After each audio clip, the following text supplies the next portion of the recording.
Hi everyone. As promised, I'm back with a review of this mammoth of a book, The Count of Monte Cristo. I read it recently, relatively recently. I have since read two other books, but I just felt like because this book is on the hype right now on BookTube and on TikTok, that I would come on here and give my review of it. I have my handy dandy notes right here. I gave this book a 3.5 stars, so it's kind of smack dab in the middle for me. So I wanted to talk about what I liked about the book, what I disliked. So, what is the book about? So, The Count of Monte Cristo is a French novel which was serialized between 1844 and 1846, and Alexandre Dumas was paid per word for the novel, which really shows up in the length of the book.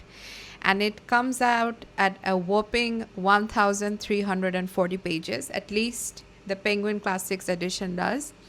So I read the Penguin Classics one, which has very acceptable size of font. It also has a lot of accompanying notes at the back of the book, which really helped me understand the historical and the French etiquette and customs of that time period. So it was very helpful for me. So, what is the plot of the novel? So, the plot of the novel is a very famous one. It is essentially a revenge story. So, a lot of people do know it. So, the novel is predominantly set in three locations: France, Italy, and in the islands of the Mediterranean. And it takes place during the historical period of 1815 to 1839. And this historical time period is very essential to the story because this is the time of the Bourbon Restoration. So, this is the time when Napoleon Bonaparte essentially fell from power and the king was restored to the throne. So, anyone who was suspected of being a Bonapartist was thrown into jail. So, the story follows a man called Edmond Dantes, who is the Count of Monte Cristo. And he's a very prospective young man. He's a young sailor working at a ship, and he's barely 20, and he's about to be married to the love of his life, a woman called Mercedes. And he's also about to be the captain of a ship, which is his dream job. On the day of his wedding, he is wrongfully and falsely accused of being a Bonapartist. So he's accused of treason. At that time period, he has no idea what's happening and who has accused him, and he is essentially thrown into prison. And the name of the prison is Chateau d'If. It is in an island, so it's an island prison. And he really ponders upon who has conspired to throw him into jail. And he spends a long 14 years rotting in jail, in which time he tries to commit suicide. He contemplates suicide, but he stops before he's about to do so. In prison, he meets a man called Abbe Faria, he's like a polymath. He is a scholarly person. He's very bright. He's very intelligent. And he teaches Edmond Dantes a lot of things about life. And he tells Dantes about this island called Monte Cristo, where there is buried treasure and more jewels that you can spend in a lifetime. So now, Edmond Dantes has a motive to escape prison. He has two motives, in fact. One is to take revenge on the people that have wronged him, and the other is to acquire this huge amount of wealth and declare himself as a nobleman. So he gets out of prison, which in itself is a whole ordeal, and it is around 200 pages in the novel, very enjoyable 200 pages. And he turns filthy rich after he acquires this treasure from Monte Cristo. He claims himself as the Count of Monte Cristo, and he turns into this enigmatic nobleman in French society. So nobody in French society is aware that he's Edmond Dantes. They have long forgotten him because he spent 14 years in prison, and he is back in French society to take his elaborate revenge. So the rest of the book is basically his revenge story, the revenge plot. So I want to talk about my experiences with the book, and I want to talk about the positives first. So why did I decide to pick up the book first and foremost? Firstly, I decided to pick up the book because there seems to be a resurgence of the book in Book Talk and in TikTok. So booktubers are really raving on about the book, and they are declaring it as one of the best books, if the best books they have ever read, the epic revenge story, epic adventure story. And it is definitely a test of patience because it is so long and the plot is so elaborate and there are so many characters. It is a test of patience to be able to finish this book. So I looked into BookTube, as I do, and I just couldn't help myself from picking up this book and really giving it a go because I wanted to be in on the hyped up conversations around this book. So overall, I would say I found the book pretty enjoyable. Again, it wasn't a perfect read for me. I couldn't really understand why there was so much hype around it, but that doesn't deter me from enjoying the book. Don't get me wrong, I did enjoy the book. The part that I enjoyed the most was the prison scenes, the 200 pages of prison scenes where Edmond Dantes is in prison. Those 200 pages flew by, and I read them in 1 or 2 days. The prison scenes are a real page turner, and I feel like in those pages, in those 200 pages, you really connect with Dante as a person. Dantes as a person. You really understand his struggles, and you understand what a prison and imprisonment in general does to a person's morale. And I just found it really interesting. I found a lot of people don't like the prison scenes, but I found it actually to be the most enjoyable in the plot. And after Dantes gets out of prison, he's a completely different person. He takes on a completely new identity, and he's very oriental.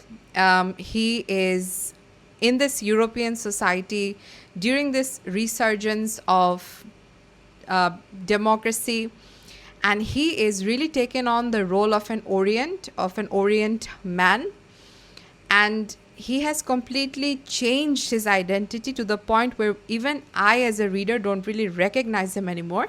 And that shift in the plot is very sudden. It's not done step by step. It's not done strategically. It's just on one page you have Edmond Dantes, and in the next page you have the Count of Monte Cristo. So everything he does after he becomes the Count of Monte Cristo is a strategic move in order to take his revenge. Rightfully so, because it is a revenge story. So during this time, we are introduced to so many different characters that are all seem to be jumbled together, but they are all connected. They do come together. But they initially seem to be all disconnected. And at one point I was reading about these two men and I thought, okay, what does this have anything to do with the plot? But later, like 100 pages later, I saw that they were connected to the plot. So definitely this book is going to test your patience. But as you read on, they do connect all together, and that is satisfying. So all the characters lead to 3 culprits who are identified to be the culprits. The people that are responsible for the imprisonment of Dantes. He does identify them, and they all connect together, and we find their eventual downfall later on in the story. So there isn't necessarily a lot of action in the book. It's not an action-packed book, but there are a lot of conversations. Even though sometimes the conversations seem to be dragging on and on, for the most part, the conversations are interesting, and the conversations do lend themselves to the plot, to the revenge plot. But it's a long wait. It's a long wait to that point. The book really encapsulates a specific time in history, at least from the point of view of a French aristocratic society.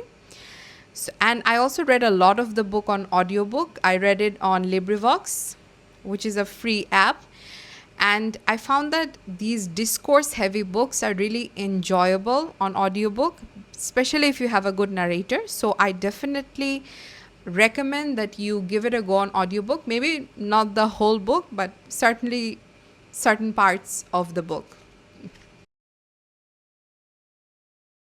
So now moving on to the negatives. Why did I rate it 3.5 star? Why wasn't it a 5-star read for me like most booktubers? So the main issue I had with the book is the length, and not necessarily because of what you think it is. I am used to reading longer books. I enjoy them. I find that it is very enjoyable for me to sit through a 1,000-page book, and it's like a journey that I go on. So necessarily not because of why you think it is. So when the story starts, I'm really tormented by the struggles of Edmond Dantes. It really touches me, and those 200 pages in prison were really striking. And during that time, I was really looking forward to the revenge. I wanted Edmond Dantes to be able to take revenge on the culprits that are responsible for putting him there.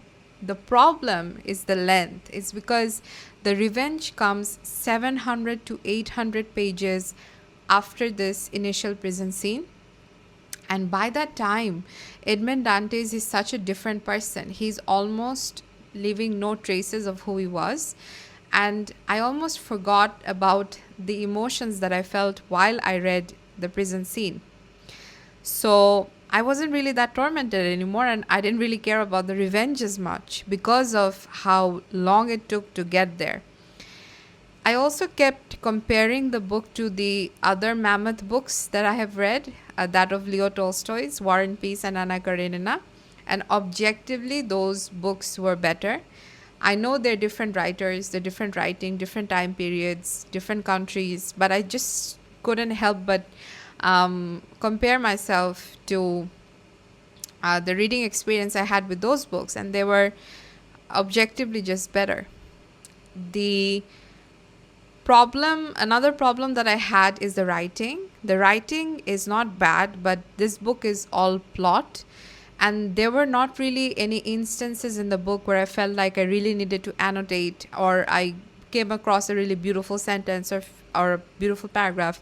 It was nothing like that. It was just all plot, which is fine, but a little bit of good writing, beautiful writing, striking writing would have been a plus point. The other problem that I had is to keep up with the characters, because there are so many characters and they're all connected together. And I did take help from online, from character maps that I found online. But the problem is that when I took help from the character maps, because all of the characters are connected together, I got spoiled about certain plot points. And there's no way for you to escape the spoilers, because the relationships that the characters have with each other is the main theme of the plot. So I found it really difficult to actually come up with how to keep up with all of these characters. Okay, and another reservation I had is with the ending. The ending is not bad, but I did predict it, so that really deterred from the experience. And I also had a problem with where Edmond Dantes lives off, or should I say who he lives off with. He has like this happily ever after with this woman, and the woman that in question is very, it's a problematic relationship. Let's just say that. If I do reveal this part of the plot, it's going to be spoiled for you, so I'm not going to do that. But I had reservations about the ending. So in conclusion, am I glad that I read this book? Yeah, I'm glad that I read this book. Was it completely worth my time? Probably not so much. It didn't really live up to the hype of booktube and book talk that I got from other booktubers, basically. And would I recommend it? I don't know. If you like it, if you like elaborate plot points, if you like very complex characterizations, certainly give it a go. And if you're not as committed, I never say this, but I would actually recommend the abridged version of this. The abridged version is, I think, somewhere around 300 or 400 pages, and I think that would be a good alternative to this mammoth book. But bear in mind, that's just my personal opinion. If you want to go ahead and read the book, don't let my negative opinion of the book inform yours. Go ahead and decide for yourself. So that was my review of the Count of Monte Cristo. I'm glad I read it, but I do have reservations around it. So thank you, everyone. I will see you all in the next video. Bye.